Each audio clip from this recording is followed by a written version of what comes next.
Alright, so just got here at my friend's house in Tucson, Arizona, and can't have stuff delivered where I'm at because we don't really have a house there, so and I don't have a mailbox. Anyways, so had to come into Tucson to pick this sucker up, but this is the generator that's going to be dedicated to my welder. But I've watched videos and they say this is pretty decent, so we'll see what's up. But so you can see the plugs here, man. These are no joke. I mean, these are like 8-gauge plugs. So these things are super heavy. This freaking cord is heavy, man. This is not your average extension cord. So, and that's a 40-footer, and it was not cheap. I think I want to say it was 130 bucks or something for that 40-foot extension cord. But anyways, I'm going to unbox this sucker, and my son's going to help me lift it into my truck, because eventually, ultimately, I'm just going to mount it to the back of my truck here, I think, for now. I'm going to make it to where I can unmount it if my truck breaks down or whatever. But I'm going to mount it to the back of that truck and start setting up my truck for mobile welding. The idea is I don't really want to have to take that thing out of the truck ever, if I can help it. But all right, folks, so I'm inside in the air conditioning and want to make sure that I tell you what comes with this DUROMAX and just give you my overall opinion so far of what I've seen. Now, this generator, it's like the third one I've had out here. The whole reason I bought this thing is this 50 amp receptacle, and that means you can pretty much run most any normal sized welding equipment from there. I've looked through the instructions. I'm not going to sit here and blab too much about it, but I've looked through the instructions so far. They look pretty damn good. This is a 65-page instruction booklet, all in English. So that means that, you know, there's no Chinese in here. I can actually read the sentences. You can tell that they're actually were written for our country that we live in. And I don't have anything against other languages, so don't. It has nothing to do with it. It's just that, when I look at this, you know what I'm talking about. When you look at instructions, you want to be able to read them, so you know what you're doing. So so that being said, everything's been good. I'm happy with that. The wheels are awesome. I'm not putting mine on because I'm mounting it to the back of my truck. And that's another thing. It comes with, I'll show you when I actually show you the generator, but it's got a cool chassis here. It's got a nice case, a steel case around it, and you can bolt this sucker right to whatever you're doing. That kicks ass. So, but the tires are nice. I was surprised with these. I'm actually going to use these for a different project, I think, but I got a couple free tires out of the mix. And these are solid nylon. So they don't have the damn tubes in them. Man, I'll tell you what, that's the biggest freaking scam, man, of these damn things. They give you these tube tires, right? And out here in the desert, dude, forget it, okay? Don't buy that crap. I'm telling you, just go straight to these pure nylon tires. Spend the extra money. You won't regret it. Because, man, if you've ever tried taking those little tires apart and taking a screwdriver and pulling them apart to fix the inner tubes in these things, and then they just pop again, dude, it's the most frustrating thing ever, and you're gonna waste so many hours on that shit, and you're gonna be like, dude, I'm glad I listened to Dwayne, man. Just bought the pure nylon one, so I don't have to deal with that. So these are awesome. So when you're in a desert location with thorns and prickers and cactus everywhere, everything can pop your tire out here, okay? And they do pop, because I've tried, and you just forget it, I'm telling you. So these are nice, okay? Next thing, which I find kind of humorous a little bit, is they give you a bag of freaking outlets. And I think it's cool. I mean, man, it's awesome because I can use these for sure, man, if I wire some stuff up. The only difference is that we're not electricians, right? So I've set up my solar array out here. I've learned through trial and error. I live off grid. Y'all know that. I've set up some pretty elaborate things right by now, but I had help from an electrician. And, the thing is that that's all fine and dandy that they give me these things that I can unscrew them and I can wire up wires to them. But, dude, be careful, okay? Because, for example, this plug right here, I forget the name. It's like they have labels for the type of plug, but this is a 50 amp plug, okay? So the last thing in the world you're going to want to do is put like 12 gauge wire or something on this thing, and then try to use it for a big tool or something, man. That's what I'm saying. So you got to be real careful with this. Know what you're doing, or call an electrician, seriously, okay? So, but yeah, it comes with all these plugs, so you can DIY that crap. What else?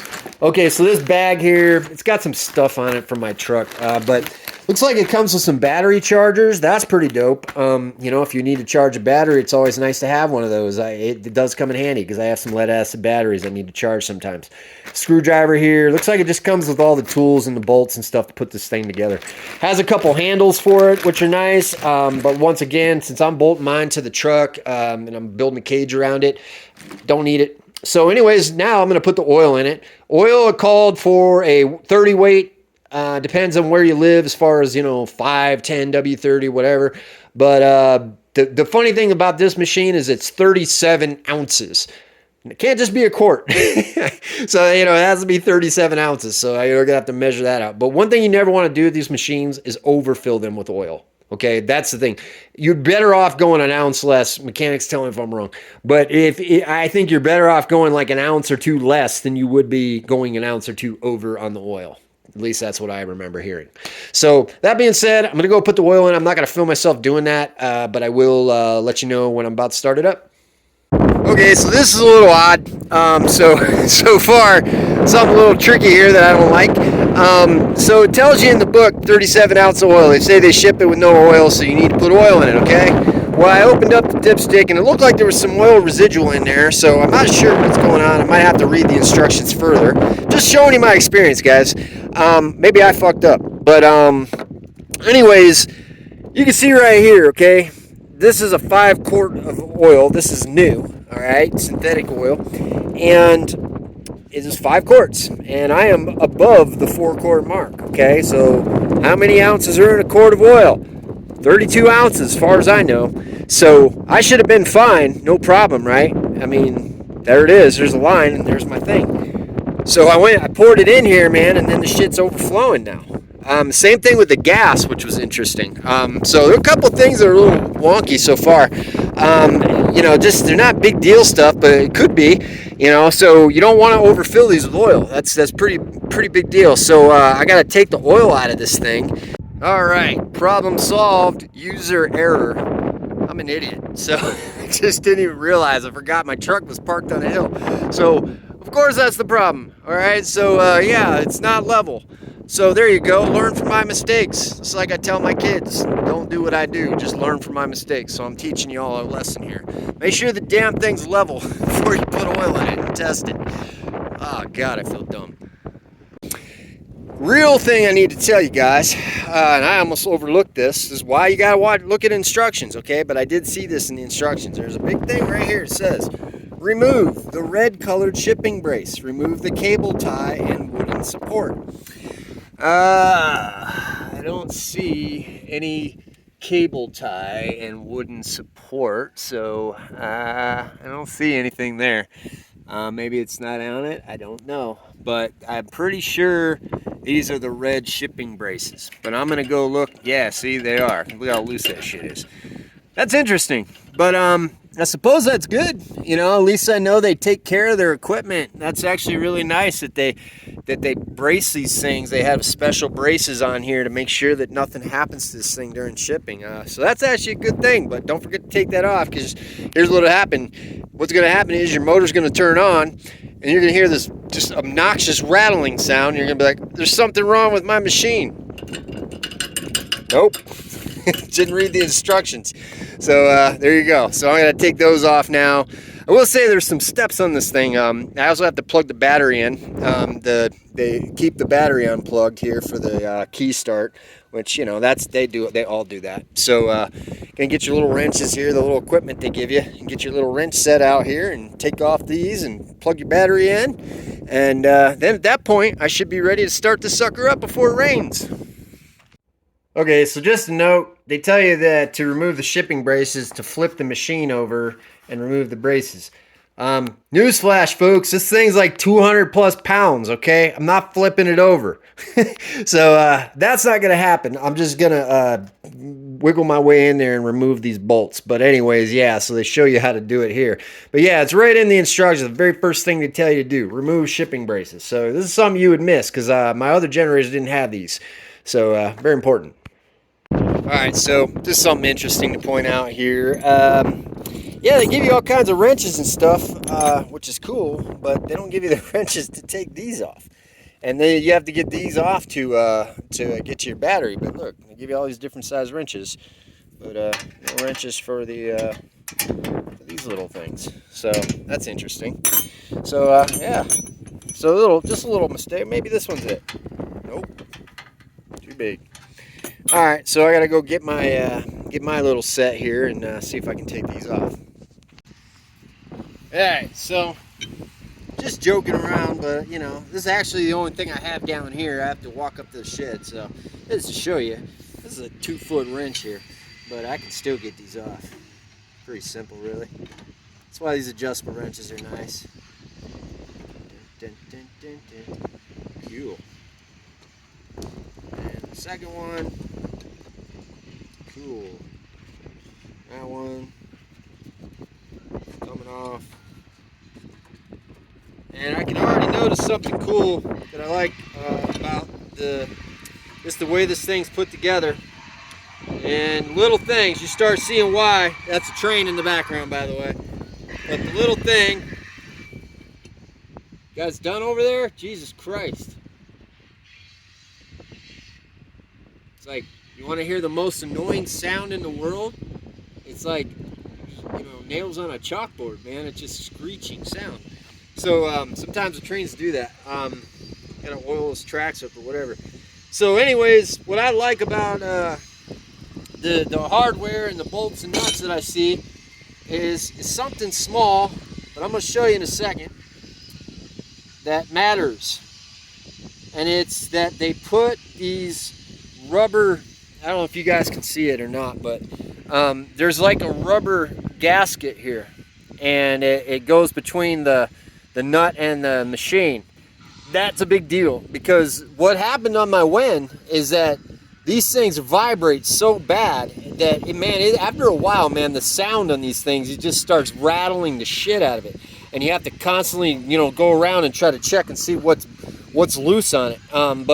But these are nice. These, like I said, it helps. They're like little shock absorbers. So I think that's cool. It's a little thing. But yeah. So, anyways, I'm gonna finish taking these off so I can get this battery hooked up. All right. So the moment has arrived. Got oil, my battery hooked up, turned the fuel on, and I think that's it. So we're gonna go ahead and fire it up right now. This is live, folks. So I'm gonna turn on the choke, and we'll see what's what here. Okay, the fuel line's on. Got my circuit breaker off, nothing hooked up. Oh yeah, I forgot. They gave me a goddamn key for this thing, so I have to go back and get the key. Hold on. Okay, so I came inside to get the keys. They were in my pocket this whole time, and that just brings me to one point. I don't like keys, so I'm annoyed with that.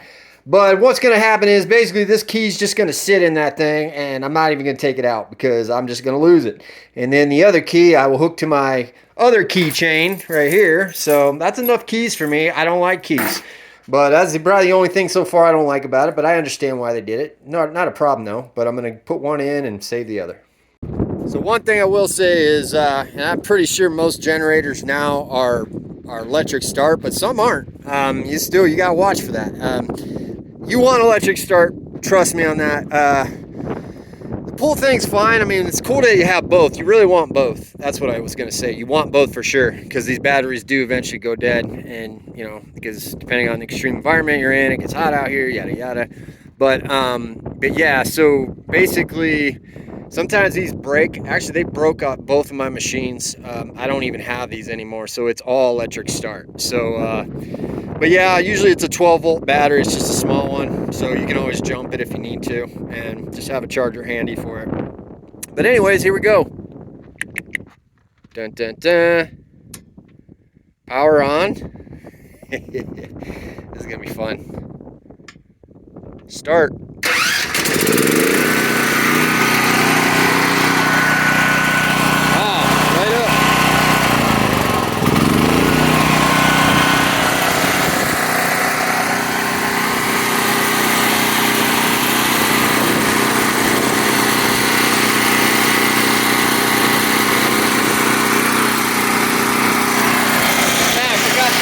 Off.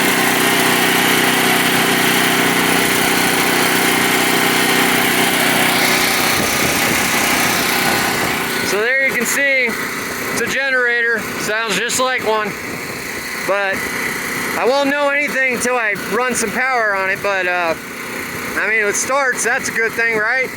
Started right up on the first one.